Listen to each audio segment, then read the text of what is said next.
Yeah, unlike this, whatever you want to call this organization that's around right now. So Psychus not even because the circus actually is has some kind of entertaining. a no, it is also run properly too.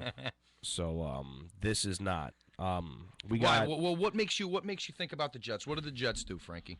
so they go and pick up Eric Decker. All right, not a bad move. Let's also keep in mind that the best receivers are on the Broncos isn't Eric Decker. Right, he was He's the their number 3. yeah, he's their number 3 guy. Mm-hmm.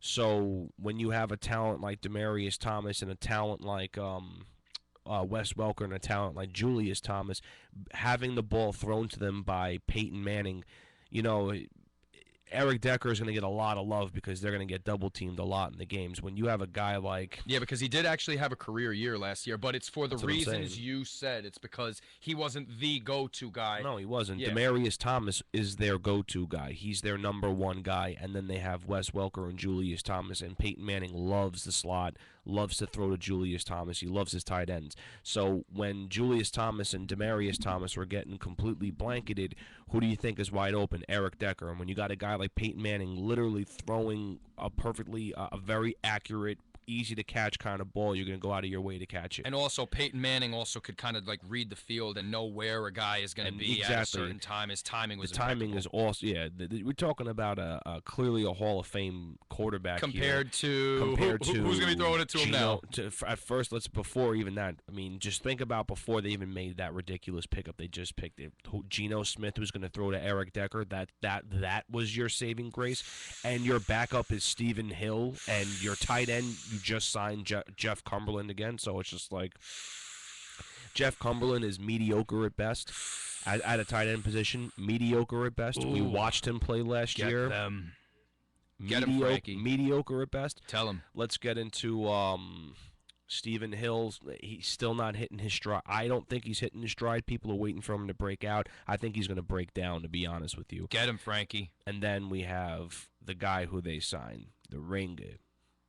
The ringleader. Champion. The ringleader. He don't get jobs. He loses jobs. The man who just lost his job to a pocket passer, not the new hybrid of quarterback that everybody's saying is going to change the game. He lost his spot to a pocket passer, Michael Vick. That's who you just signed for $5 million. Not only are you evaluating him like a company that's just going to hit the bricks the second their first year they come out, and as soon as they look at their revenue and as soon as they look over what they're making, they're just going to fail and they're going to flop. But you evaluate Michael Vick at $5 million and you think that's going to be a great idea. I mean, honestly, I would have fed him a couple of, I don't know, dog souls. Well, he already has a couple of those on his necklace. Yeah. I like as a means of like torture, and then like forced him as a way of penance to coach Geno Smith to be like the way he was when he played for the Falcons, when it was all about the Michael Vick show. And that's what's so funny to me about it, Frankie, is the Jets, the way the PR tries to spin it is they're like, oh, he's he'll compete with Geno, but in a worst case scenario, he'll be the backup, and then he can kind of coach Geno. So you paid $5 million for a personal coach? Quarterback coach. You paid $5 million for a mentor is what you paid. That's ridiculous. Honestly, like they get all that cap space, and then what? They could have waited. Honestly, they could have waited and picked up Vic for a lot cheaper, because nobody's. If you lost your job to Nick Foles, and Nick Foles is awesome. Let's not undermine Nick Foles. Yeah, he had regular season. He had the best QBR out of any quarterback last year. Guy is awesome. Vic lost his job, showing that he's not at the elite level that Nick Foles is at. So you're going to pick that guy up who's not as good as a quarterback on the Eagles. You're going to pick that guy who lost a job, who took himself off the field the second time they played the Giants that year because he was like, no.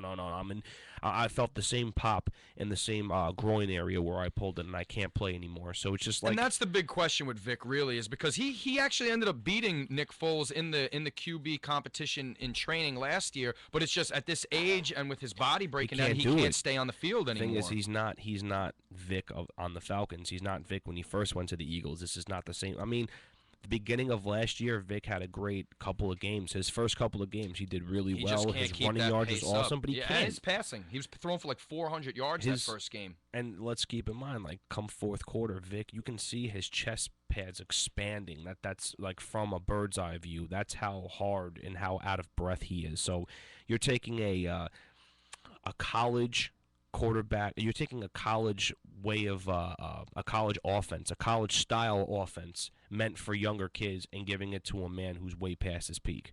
Right. Like, to me, that's where it's ridiculous. And now Deshaun Jackson is talking to the Jets, and they're trying to say they're almost guaranteeing it. To me, it's just like, what is that going to do for you guys? You're going to have Eric Decker and Deshaun Jackson and Michael Vick. What's going on with your defense, guys? You lost Cromartie and you lost Revis. You don't have any corners. Like, what is wrong with you? Like, what do you?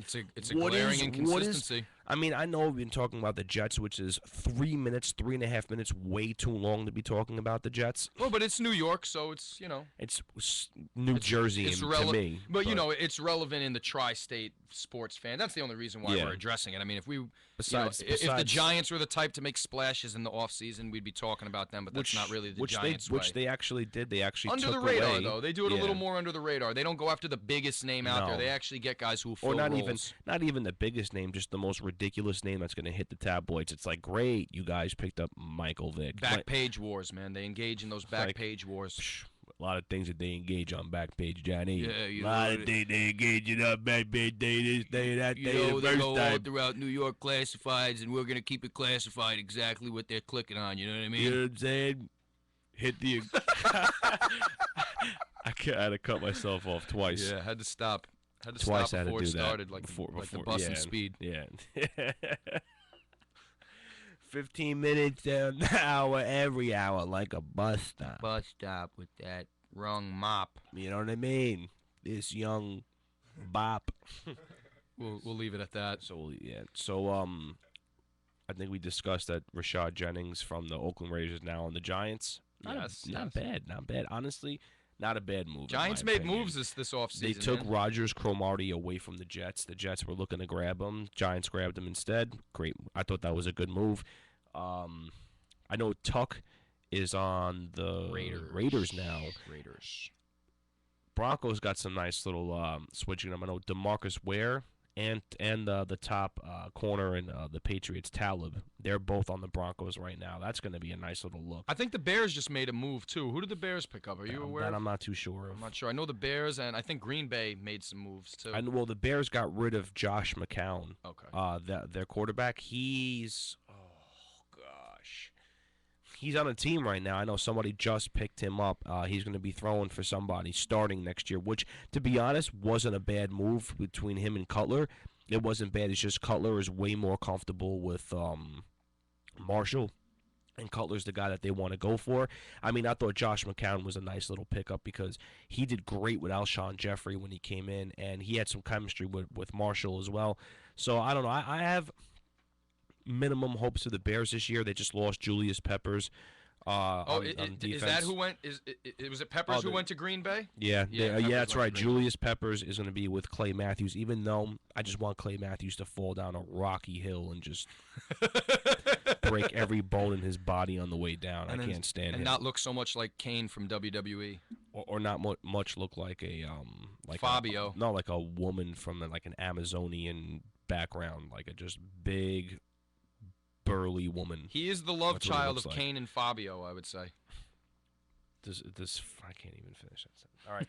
So when we come back, we got a little surprise. We got some hog spit. Some hog spit. Do some things. You understand? We got some fresh turkey backs. From time to time, we do some things. You understand? Some turkey necks, some gillets, some gizzards, whatever you're slicing on the table. You understand?